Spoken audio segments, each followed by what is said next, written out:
Happy Tuesday, everyone. So today we'll call it a transition day. We have a big change on the way, and you can see it out there. It seems to be, now this has been just spinning off of the coast of California for the last couple of weeks or so now, tapping into that atmospheric moisture, that river of moisture trapped up in the atmosphere, and that's bringing a lot of rain to areas of California. Now we're on the northern fringe of this as it moves into our area, so shouldn't affect us too much as we go over the next few days. We are going to see higher winds. We are going to see more cloud cover, so a big change from yesterday. It's just the heavier rainfall, the snow, that's all staying to the south of us. And as we go through the next couple of days, that'll bring some rain and mountain snow into Wednesday. And that'll continue into Wednesday night, and then we take a little bit of a break, and then we go into Thursday and a whole nother system on the way. This one not nearly as strong as the one to the south, and even the one to the south nowhere near as strong as what we saw last week, with more widespread snow and more widespread rain throughout the area through a good part of last week. Just not quite that cold,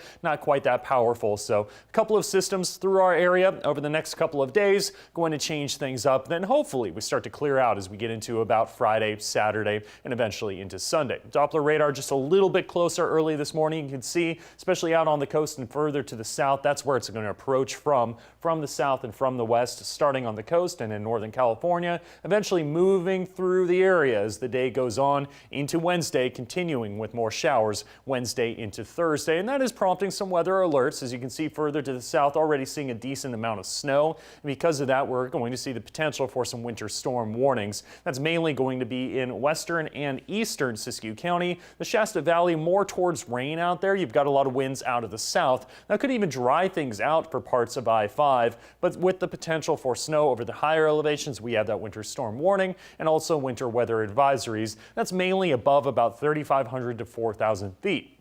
It's just a little too warm to see valley snow out there, so a lot of these areas higher up in the mountains where you do see a lot more snow, that's where we have those advisories. On top of that, I mentioned the winds out of the south for Siskiyou County, the Shasta Valley especially getting a little on the gusty side, and that could help to dry things out for Medford. So I wouldn't be surprised if we stayed a little drier for areas of the Rogue Valley as opposed to areas elsewhere.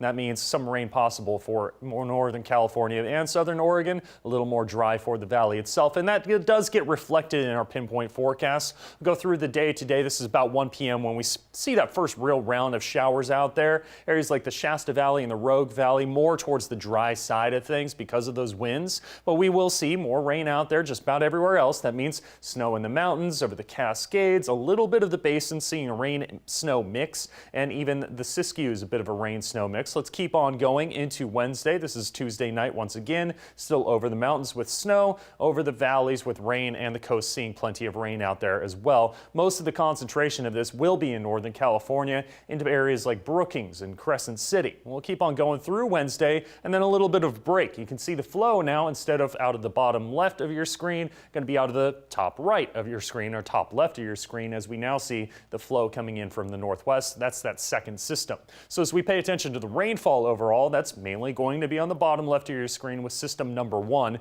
That's the more powerful of the two, and even that, nothing compared to what we saw last week. That's where the rainfall is. It's mainly in southern Siskiyou County. Checking out the coast today, mostly cloudy, and then we head in the afternoon. That's where we see the rain come on in. Temperatures a little bit warmer actually by a couple of degrees, 52 for Brookings, rain tonight, then turning more towards showers, so lightening up as we get into Wednesday, but continuing through Wednesday. Snow levels in the West Valley starting around 2,500 feet, so fairly low. Could see a little bit of a mix there, but by the time the system really starts to arrive, we start to see precipitation. That'll rise to around 4,000 feet and above. Once you get to 4,000 feet and above, that's when you see that winter storm warning. So some passes could be affected by this. Mostly cloudy with PM rain and snow, mainly snow overnight, but we don't cool down as much as we have seen over the last couple of days. So we'll call it rain and snow showers tonight into tomorrow. Checking out your 7-day forecast, you've got rain next few days with just a chance of showers on Thursday, a little bit of a break there into Friday, then just a slight chance for Saturday. But it's looking mostly dry Friday, Saturday, into Sunday and Monday of next week. Northern California and the Klamath Basin dealing with rain and snow next couple days. For the basin itself, rain and snow showers more towards snow as we get towards Thursday, but even that lesser amounts. Northern California, rain and snow showers, as I mentioned, heading into Thursday, drying out Thursday into Friday, possibly into Saturday. And for the coast, showers continue over the next few days, a little more dry towards the weekend.